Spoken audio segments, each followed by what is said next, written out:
ಏನಿದು ವಕ್ಫ್ ಬೋರ್ಡ್ ಅಂದ್ರೆ? ವಕ್ಫ್ ಮೀನ್ಸ್ ಯಾರು ದಾನ ಮಾಡಿರ್ತಾರೆ, board means it is nothing but ಅವ್ರು ನಡ್ಸಕ್ಕೆ, ಇದು ಮ್ಯಾನೇಜ್ಮೆಂಟ್ ಮಾಡೋಕ್ಕೆ ಬೋರ್ಡ್. ಇದು ಗೌರ್ಮೆಂಟ್ ಏಜೆನ್ಸಿ ಒಂದು ಇನ್ಕ್ವೈರಿಗೆ ಕಾನ್ಸ್ಟಿಟ್ಯೂಷನ್ ಮಾಡಿದ್ರೆ I will prove it. Selection how it is ಹೆಂಗ್ ಮಿಸ್ಯೂಸ್ ಆಗ್ತೈತೆ. 22 ಡಿಸೆಂಬರ್ನಲ್ಲಿ ಒಂದು ಪೆಟಿಷನ್ ಆಗ್ತದೆ ಮೈಸೂರು ಟ್ರಿಬ್ಯುನಲ್ನಲ್ಲಿ. ಜಡ್ಜ್ಮೆಂಟ್ ರೂಲಿಂಗ್ನಲ್ಲಿ ಜಡ್ಜ್ ಸಾಹೇಬರು ಸ್ಪೆಸಿಫಿಕ್ ಆಗಿ ನಮ್ಮ ಶಾಸಕರು ತನ್ವೀರ್ ಸೇಠ್ ಸಾಹೇಬರು ಅವ್ರ ಹೆಸರಿನಲ್ಲಿ ಎಲ್ಲ ಒಂದು 1, 2, 3, 4, 5, 6 ಜಾಗ ತೋರಿಸ್ತಾರೆ. The law and the bylaws into thin air ಅಂತ ತೋರಿಸ್ತಾರೆ.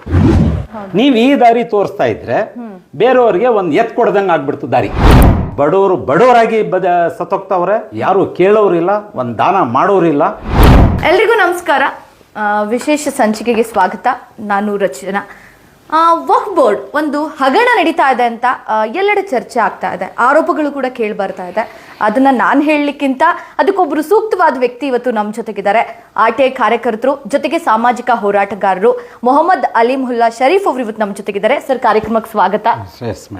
ಸರ್, ನಾನು ಜಾಸ್ತಿ ಕುಯ್ಯಲ್ಲ, ಸ್ಟಾರ್ಟಿಂಗ್ ವಕ್ಫ್ ಬೋರ್ಡ್ ಅಂದ್ರೆ ಮೇಡಮ್ ಹೇಳಬೇಕು ಅಂತ ಹೇಳಿದ್ರೆ ವಕ್ಫ್ ಬೋರ್ಡ್ ಮೀನ್ಸ್ ಎರಡು ಡಿಫ್ರೆಂಟ್ ಮೀನಿಂಗ್. ಇದು ವಕ್ಫ್ ಮೀನ್ಸ್ ಯಾರು ದಾನ ಮಾಡಿರ್ತಾರೆ ಜಾಗಕ್ಕೆ, ಅವ್ರವ್ರ ಸ್ವಂತ ಜಾಗಕ್ಕೆ ದಾನ ಮಾಡಿರ್ತಾರಲ್ಲ, ಅದಕ್ಕೆ ವಕ್ಫ್ ಅಂತ ಹೇಳ್ತೀವಿ.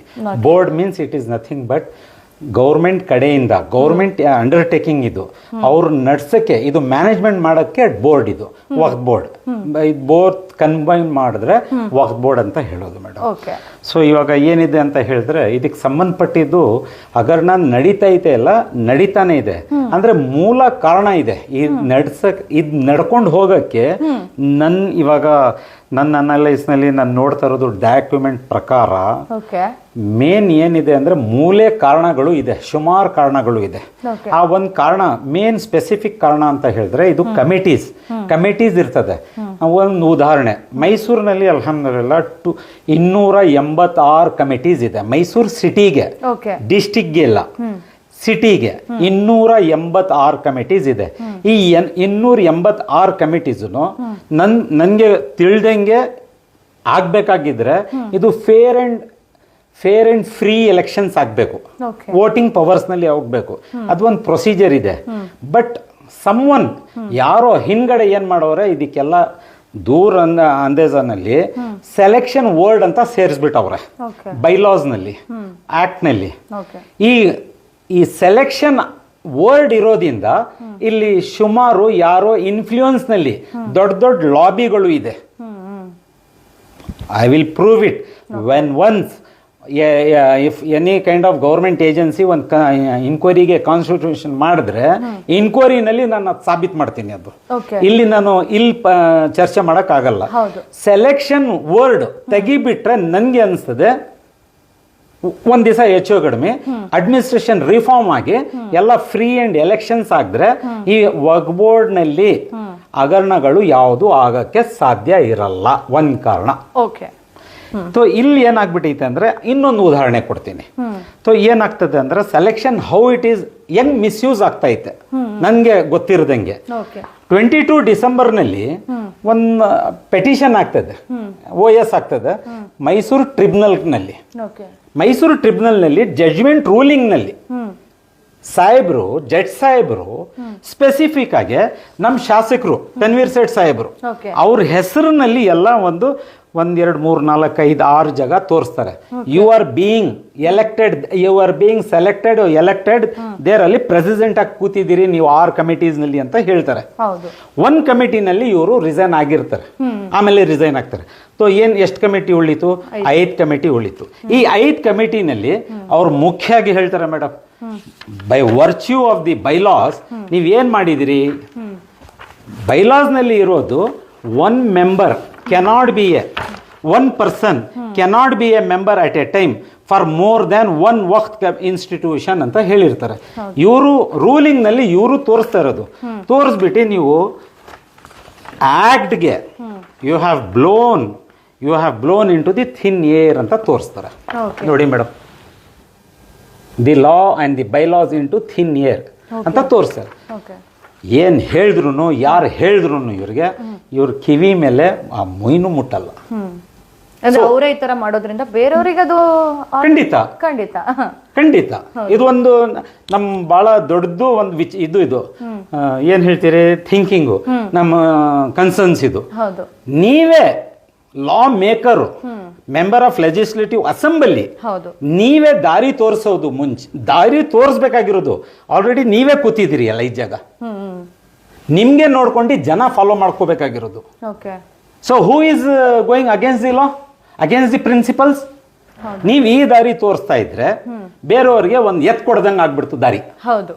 ಮತ್ತು ಬೇರೆಯವರು ಏನ್ ಮಾಡ್ತಾವ್ರೆ, 286 ಕಮಿಟೀಸ್ ಮೈಸೂರು ಸಿಟಿನಲ್ಲಿದೆ. ಅದ್ನಲ್ಲಿ 60 major institution. ಅವ್ರಿಗೆ ಆದಾಯ ಒಂದು ವರ್ಷಕ್ಕೆ 1 ಲಕ್ಷದ ಮೇಲೆ ಇದೆ. 1 ಲಕ್ಷದ ಮೇಲೆ ಇದೆ. ಫಾರ್ ಎಕ್ಸಾಂಪಲ್ ಇಲ್ಲ, ಫ್ಯಾಕ್ಟ್ಸ್ ಇದು, ಎಕ್ಸಾಂಪಲ್ ಇಲ್ಲ. 60 ಮೇಜರ್ ಕಮಿಟೀಸ್ ಇದ್ದಾರೆ. ಈ ಮೇಜರ್ ಕಮಿಟೀಸ್ ನಲ್ಲಿ 16ಗೂ 1 ವರ್ಷಕ್ಕೆ ಇವ್ರಿಗೆ ಉಳಿಯೋದು 1 ಲಕ್ಷ ಮೇಲೆ, ಸುಮಾರು 90 ಲಕ್ಷ ಗಂಟ ಇದೆ ಇವ್ರಿಗೆ ಆದಾಯ. 1 ಲಕ್ಷದಿಂದ 90 ಲಕ್ಷ ಗಂಟ ಇದೆ. ಲೆಕ್ಕ ಕೇಳಕ್ ಹೋದ್ರೆ ಲೆಕ್ಕ ತೋರ್ಸಲ್ಲ, IT ರಿಟರ್ನ್ಸ್ ಕೇಳಿದ್ರೆ IT ರಿಟರ್ನ್ಸ್ ತೋರ್ಸಲ್ಲ. ಎಲ್ಲಿ ಹೋಗ್ತೈತೆ ಇದೆಲ್ಲ ದುಡ್ಡು? ನನ್ ಕನ್ಸರ್ನ್ಸೇ ಇದೆ, ಎಲ್ಲಿ ಹೋಗ್ತೈತೆ ಈ ದುಡ್ಡೆಲ್ಲ? ಯಾರು ತಿಂತವ್ರೆ ಇದು? ಯಾರು ಮಿಸ್ಯೂಸ್ ಮಾಡ್ತವ್ರೆ ಇದು? ಯಾರು ಇರ್ರೆಗ್ಯುಲೇಟೀಸ್ ಮಾಡ್ತವ್ರೆ ಇದು? ಅಲಿಗೇಷನ್ ಎಲ್ಲಿದೆ ಇದು? ನಮ್ ಕನ್ಸರ್ನ್ಸ್ ಇದು. ಕೇಳಕ್ಕೆ ಕ್ವಶನ್ಸ್ ಇದೆ ಇಲ್ಲ ಮೇಡಮ್? ಇದು ಜನ ಯಾರೋ ಆ ಕಾಲದಲ್ಲಿ ದಾನ ಮಾಡಿರೋದು ಆಸ್ತಿ. ನೀವು ಕೂತಿದ್ದೀರಿ, ಬೋರ್ಡ್ ಮ್ಯಾನೇಜ್ ಮಾಡ್ತಾವ್ರೆ. ಸೊ ಇವಾಗ ಬೋರ್ಡ್ನವ್ರಿಗೂ ಒಂದು ಸವಾಲ್ ಬಂದ್ಬಿಡ್ತದೆ. ಮೈಸೂರಿಗೂ ಬರ್ತದೆ, ಬೆಂಗಳೂರಿಗೂ ಬರ್ತದೆ. ಯಾಕೆ ಕೇಳ್ತಾ ಇಲ್ಲ ಇವರು ನಿಮ್ಗೆ? ಈ 60 ಕಮಿಟೀಸ್ಗೂ ನೀವು ಯಾಕೆ ಸೀರಿಯಸ್ ಆಗಿ ನೀವು ಕೇಳಲ್ಲ? ಸ್ವಲ್ಪ ಯೋಚನೆ ಮಾಡ್ಬೇಕಿಲ್ಲ ಮೇಡಮ್? ಹೌದು. ಇದು ನನ್ನ ವಾಯ್ಸು, ನಾನು ಕೇಳೋದು ರೈಟ್ಸ್ ನಲ್ಲಿ. ನನಗೆ ಹೋಗಿ ಹಿಂದೂ ಮುಸ್ಲಿಂ ಮಾಡ್ತಾರೆ ನನ್ನ ಜೊತೆನಲ್ಲಿ. ಸಮುದಾಯ ಅಗೇನ್ಸ್ಟ್ ಇವನು ಅಂತ ಹೇಳಿ ಪ್ರಚಾರ ಮಾಡ್ತಾರೆ. ಯಾರ್ಯಾರೋ ಏನೇನೋ ಮಾಡವ್ರೆ ಮೇಡಮ್. ಅಂತೆ ಅವ್ರಿಗೆ ಎಲ್ಲರಿಗೂ FIR ಆಗೈತೆ, ನನ್ನ ಮೇಲೆ ಬಂಡಿ ಹಲ್ಲೇನು ನಡ್ಸವ್ರೆ. ಅದೆಲ್ಲ ವಿಚಾರ ಬೇರೆದಿರ್ಲಿ.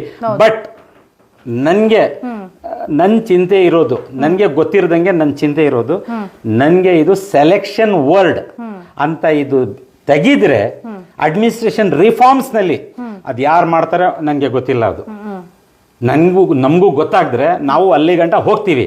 ಬಟ್ ಇವಾಗ ನಿಮ್ಮ ಹತ್ರ ಒಂದು ಪ್ಲಾಟ್ಫಾರ್ಮ್ ಸಿಕ್ಕಿರೋದ್ರಿಂದ ನಾನು ಒಂದು ಧ್ವನಿ ಎತ್ತಾ ಇದ್ದೀನಿ. ಯಾರೋ ಕೇಳೋರು ಇದ್ದಿ ಮೇಲ್ಗಡೆ ಇಲ್ಲ ಹಿಂಗಿಲ್ಲ ಹಿಂಗೆ ಮಾಡೋಣ ನೋಡೋಣ, ಇದು ಇನ್ಕ್ವೈರಿ ಮಾಡ್ಸೋಣ ಅಂದ್ರೆ ನಾನು ಖಂಡಿತ ನಾನು ಹೋಗಿ ಕೂತ್ಕೊಂಡು ಸಪೋರ್ಟಿಂಗ್ ಡಾಕ್ಯುಮೆಂಟ್ಸ್ ಕೊಡ್ತೀನಿ. Selection word should be amended. ಆವಾಗ್ಲೇನೆ ನಮ್ಮ ಧ್ವನಿ ಎಲ್ಲ ಜನ ಹತ್ರ ಹೋಗೋದು, ನಮ್ಮ ಜನ ಹತ್ರ ವೆಲ್ಫೇರ್ಗೆ ಹೋಗೋದು. ಇಲ್ಲ ಅಂದ್ರೆ ಅಲ್ವ ಇನ್ನೊಂದು ಸರ್ಕಲರ್ ಇದೆ ಮೇಡಮ್. ಈ 260 ಮೇಜರ್ ಇನ್ಸ್ಟಿಟ್ಯೂಷನ್ಗೆ ಯಾರು ಹತ್ರ 1 ಲಕ್ಷದ ಮೇಲೆ ಆದಾಯ ಇದೆ, ಅವರು ಆ ಆದಾಯ ದುಡ್ಡಿನಲ್ಲಿ 30% ನಮ್ಮ ಜನಕ್ಕೆ, ಅಲ್ಲಿ ಮೈನಾರಿಟೀಸ್ಗೆ ಅಂತ ವಕ್ಫ್ ಬೋರ್ಡ್ ಇರೋದು, ಇಲ್ಲಿ ಬೇರೆ ಬೇರೆ ಜನ ಅಂತ ಇಲ್ಲ. ಈ ಮೈನಾರಿಟಿ ಜನಕ್ಕೆ ಎಜುಕೇಶನ್ಗೆ 30% ಹೋಗ್ಬೇಕು ಮೇಡಮ್. ಸರ್ಕ್ಯುಲರ್ ಇದೆ. ನಾನು ಏನಂತ ಹೇಳೋಣ, ಎಷ್ಟಂತ ಹೇಳೋಣ, ಒಬ್ಬನು ಕೇಳಲ್ಲ ಮೈಸೂರಿನಲ್ಲಿ. ಕೋಟಿ ಗಂಟ ದುಡ್ಡು ಎಲ್ಲಿ ಹೋಗ್ತೈತೆ ಇದು? Who is behind this one? ನಮ್ಗೆ ಗೊತ್ತಿದ್ರು ನಾವು ಹೇಳಕ್ಕೆ ಆಗಲ್ಲ. ಆ ರೀತಿಯಿಂದ ಇದೆ. ಮ್ಯಾನೇಜ್ ಹೆಂಗ್ ಮಾಡ್ಕೊಂಡು ನಡೀತಾವ್ರೆ. ಸ್ವಲ್ಪ ಇದು ದಯವಿಟ್ಟು ಈ ನಮ್ಮ ಧ್ವನಿ, ಇದು ನಮ್ಮ ಹಕ್ಕು, ಅದೇನಿದೆ ಸ್ವಲ್ಪ ಮೇಲ್ಗಡೆ ಗಂಟ ಹೋಗಿ ಒಂದು ಈ ಧ್ವನಿ ಎಲ್ಲ ಎತ್ತೋದು ಸರಿಯಾಗಿ ರಿಫಾರ್ಮ್ಸ್ನಲ್ಲಿ ಕೂತ್ಕೊಂಡ್ರೆ ಮುಂದಕ್ಕೆ ನಮಗೆ ಒಂದು ಇದಿದೆ, ಸರಿಗ ಆಗ್ಬೋದು ಅಂತ. ಇಲ್ಲ ಅಂದ್ರೆ ನಾನು ಮುಂದಕ್ಕೆ ಇವ್ರು ಏನೇನು ಮಾಡೋರೆ ಏನಿಲ್ಲ, ಇರ್ರೆಗ್ಯುಲೇಟೀಸು, financial frauds, misappropriation of funds, ಇದೆಲ್ಲ ನಾನು ಆಲ್ರೆಡಿ ಕಂಪ್ಲೇಂಟ್ಸ್ ಎಲ್ಲ ಕೊಟ್ಟಿದ್ದೀನಿ. ದಯವಿಟ್ಟು ನಾನು ಎಲ್ಲರಿಂದ ಕೇಳ್ಕೊಳ್ಳೋದು, ಮಿನಿಸ್ಟ್ರಿಯಿಂದನೂ ಕೇಳ್ಕೊಳ್ಳೋದು, ದೊಡ್ಡ ಬೆಂಗಳೂರು ಬೋರ್ಡ್ ಆಫ್ ಔಕಾಫ್ಗೂ ಕೇಳ್ಕೊಳ್ಳೋದು, ಹಾನರಬಲ್ ಮಿನಿಸ್ಟರ್ಗೂ ಕೇಳ್ಕೊಳ್ಳೋದು, ದಯವಿಟ್ಟು ನಮ್ಮ ಧ್ವನಿಯನ್ನು ಸ್ವಲ್ಪ ದಯವಿಟ್ಟು ಕೇಳಿ. In the interest of the poorer people, betterment of the poorer people. ದಯವಿಟ್ಟು ಇವತ್ತು ನಾವು ಇರ್ತೀವಿ, ನಾಳೆ ಇರಲ್ಲ. ಪಾಪ ಯಾರು ಏನಂತ ಹೇಳೋಣ ಮೇಡಮ್, ಏನಂತ ಹೇಳೋಣ? ಒಂದು ಉದಾಹರಣೆ ಕೊಡಬೇಕು ಅಂತ ಹೇಳಿದ್ರೆ, ಬಡವನೇ ಆಗ್ಬಿಟ್ಟು ಸತ್ತೋಗ್ಬಿಡ್ತಾವನೆ. ದೊಡ್ಡವರೇ ಆಗಿ ಬೆಳ್ಕೊಂಡು ಹೋಗ್ಬಿಡ್ತವ್ರೆ. ಫೈನಲಿ ಒಂದು ಉದಾಹರಣೆ ಕೊಡ್ತೀನಿ. ಏನು ನೀವು ಡೈಕಾಟಿ ಮಾಡಕ್ಕೆ ಹೋಗ್ಬಾರ್ದು. ಹೌದು, ಡೈಕಾಟಿನೇ ಮಾಡಕ್ಕೆ ಹೋಗ್ಬಿಡಿ. ಏನು ಇದೇ ಅಕ್ರಮ ಸಾಕು, ನೀವು ಕಮಿಟಿನಲ್ಲಿ ಇರಿ ಸಾಕು. ಕಮಿಟಿನಲ್ಲಿ ಒಂದ್ಸಲಿ ನೀವು ಬಂದ್ಬಿಟ್ರೆ ಕೋಟಿ ದುಡ್ಡು ನೀವು ವರ್ಷಕ್ಕೆ ಸಂಪಾದನೆ ಮಾಡ್ಕೊಳ್ಬೋದು. Because no one is questioning them.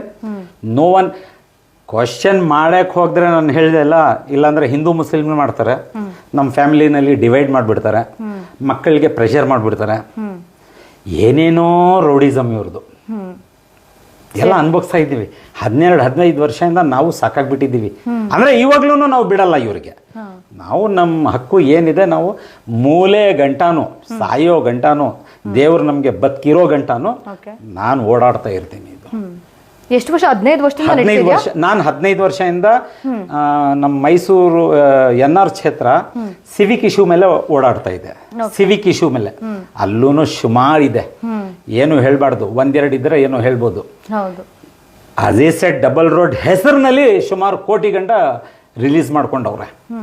ಇವಾಗ ಗಂಟ ಪಾಳ್ ಬಿದ್ದಂಗೆ ಬಿದ್ದೈತೆ ಆ ರೋಡು. ಹಾಗಾದ್ರೆ ಎಲ್ಲಿ ಹೋಗ್ತಾ ಇದೆ ಎಲ್ಲ ಮೇಡಮ್? ಯಾರು ಕೇಳಕ್ ಹೋದ್ರೆ ಅದೇ ಹೇಳ್ತಾ ಇದ್ದೀನಿ, ಎಲ್ಲ ರಾತ್ರಿ ಹೊತ್ತು ಬಂದು ಮನೆ ಹತ್ರ ರೌಡಿಸಮ್ ಮಾಡ್ತಾರೆ. ಹಗಲಿನಲ್ಲಿ ತಿರ್ಗಕ್ಕೆ ಕೊಡಲ್ಲ. ಜನ ಯಾರೋ ಮೂಲೆಯಲ್ಲಿ ಯಾರೋ ನಿಂತ್ಕೊಂಡು ನನಗೆ ಸಪೋರ್ಟ್ ಮಾಡಿದ್ರೆ ಬೆಳಗ್ಗೆ ಅವನು ಹೆಂಗ್ ಚೇಂಜ್ ಆಗ್ತದೆ ಅಂತ ನನಗೆ ಗೊತ್ತಿಲ್ಲ. ರಾತ್ರಿ ಅದೇನು ಮ್ಯಾಜಿಕ್ ನಡಿಬಿಡ್ತದೆ, ಅವ್ರ ಮನೆ ಹತ್ರ ಏನೇನು ನಡಿಬಿಡ್ತದೆ ಗೊತ್ತಾಗಲ್ಲ. ಆ ರೀತಿಯಿಂದ ಎಲ್ಲ ಬೆಳೆಸ್ಕೊಂಡು ಒಂದು ಒಳ್ಳೆ ರೀತಿಯಿಂದ ಒಂದು ಒಳ್ಳೆ ಇನ್ಫ್ರಾಸ್ಟ್ರಕ್ಚರ್ ಮಾಡ್ಕೊಂಡು ಹೋಗೋರು ಇವರೆಲ್ಲರೂ. ಅದರಿಂದ ಇವಾಗ 2 ವರ್ಷ ಮೇಲೆಯಿಂದ 2-3 ವರ್ಷದಿಂದ ವಕ್ಫ್ ಬೋರ್ಡ್, ಮೈಸೂರು ಸಿಟಿ ವಕ್ಫ್ ಬೋರ್ಡ್ಗೆ ನೋಡ್ತಾ ಇದ್ದೀನಿ. ಎಷ್ಟು ಕಡಿಮೆ ಹೇಳ್ತೀನಿ ಅಷ್ಟು ಒಳ್ಳೇದು. ದರೋಡೆ ಅಂತ ಹೇಳ್ತಾ ಇದ್ದೀರಲ್ಲ, ಇದು ನೀವು ಡೈಕಾಟಿ ಮಾಡೋದು ಹೋಗೋದೇ ಬೇಡ. ಒಂದು ಓಪನ್ ದರೋಡೆ ಇದು.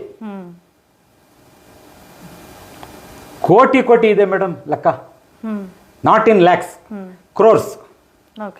Only the persons who are sitting in that committee they are responsible. ಅವ್ರಿಗೆ ಹಿಡಿಬೇಕು ಅಂದ್ರೆ ವಕ್ಫ್ ಆಫೀಸರ್ ಬಿಗ್ಯಾಗಿ ಕೆಲಸ ಮಾಡಲ್ಲ. ಹೇಳಿದ್ರೆ ನಮ್ಗೆ ಪ್ರೆಷರ್ ಇದೆ ಅಂತ ಹೇಳ್ತಾರೆ. ಪ್ರೆಷರ್ ಇದ್ರೆ ಏನ್ ಮಾಡ್ಬೋದು. ನಾನು ಅದೇ ಕ್ವಶನ್ ಕೇಳಿದೆ, ಪ್ರೆಷರ್ ಇದೆ.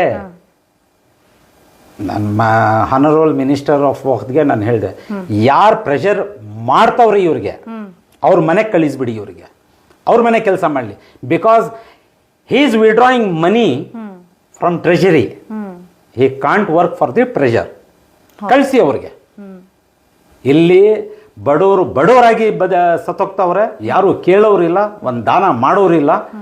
ಏನಿದು ನಡೀತಾ ಇರೋದಂತ ಹೇಳಿದ್ರೆ ನಾನು ಏನಂತ ಹೇಳೋಣ, ಏನು ಹೇಳಲೇಬಾರ್ದು. ಆ ರೀತಿಯಿಂದ ಇದೆ.